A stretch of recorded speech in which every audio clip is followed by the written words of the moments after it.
Kuwait एक ऐसा देश जो छुपा रहता है कई देशों के पीछे। कुवैत एक ऐसा देश है जो कभी किसी से भी नहीं लड़ता है, मगर आज कुवैत ने कुछ ऐसा किया है जिसकी वजह से भारतीयों पर एक बड़ी समस्या आ सकती है। क्या किया है कुवैत ने, जानिए इस खास रिपोर्ट में।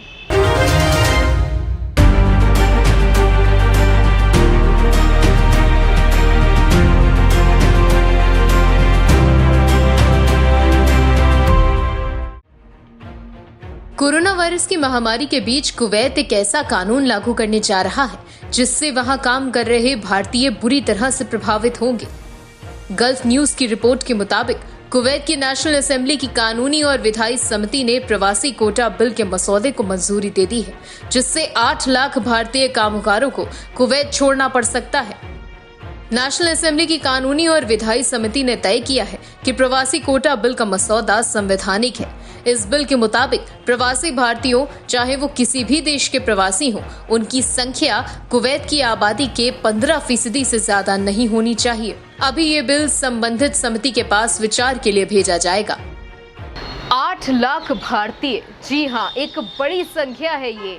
ऐसे में इस दौर में जब कोरोना पूरी तरीके से फैला हुआ है, दूसरी तरफ चीन हावी है, पाकिस्तान हर दिन सीज फायर का उल्लंघन कर रहा है, ऐसे में क्या कुवैत का इस तरीके का कदम, ये जो कानून नया कुवैत में आएगा, ये भारतीयों पर कितना गहरा प्रभाव डालेगा, जानिए इस रिपोर्ट में। गल्फ न्यूज की रिपोर्ट के मुताबिक अगर ये कानून पेश हो जाता है तो करीब 8 लाख भारतीयों को कुवैत छोड़ना पड़ सकता है।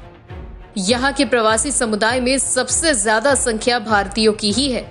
कुवैत की कुल आबादी 43 लाख है, जिसमें से 30 लाख प्रवासी हैं।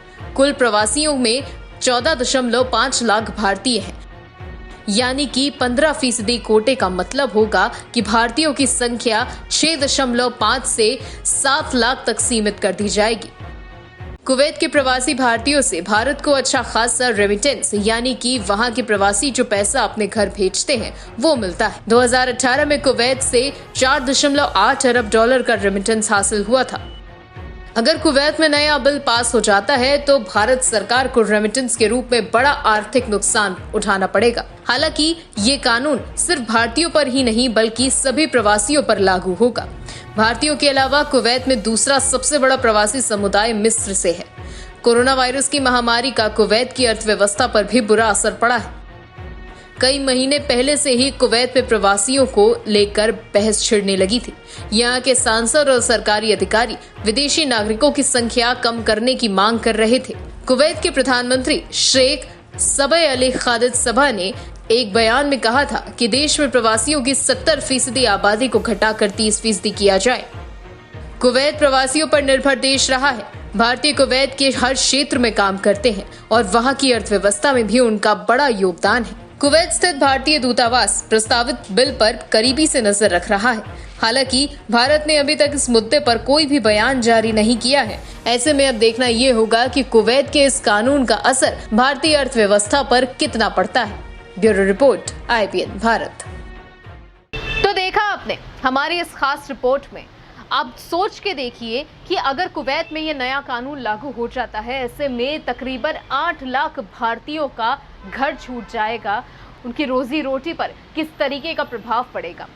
कहीं ना कहीं ये मुद्दा बहुत ही ज़्यादा ज़रूरी है, उतना ही ज़रूरी है जितना चीन का मुद्दा है, जितना नेपाल का मुद्दा है। ऐसे में अब देखना ये होगा कि भारत इस मुद्दे से किस तरीके से डील करता है। और अगर ऐसी स्थिति बनती है कि कुवैत के जो प्रवासी जो हैं, भारतीय जो वहाँ पर फंसे होंगे, उनको वहाँ से यहाँ लाने की अगर स्थिति बनती है, ऐसे में क्या कुछ किया जाएगा, किस तरीके से उस चीज़ को प्लान करके किया जाएगा, ये अपने आप में एक बड़ी चुनौती प्रधानमंत्री नरेंद्र मोदी के लिए और बीजेपी सरकार के लिए होगी। इसी तरीके के और अपडेट्स के लिए आप देखते रहिए IBN भारत। मैं हूं आपके साथ दीक्षा। नमस्कार।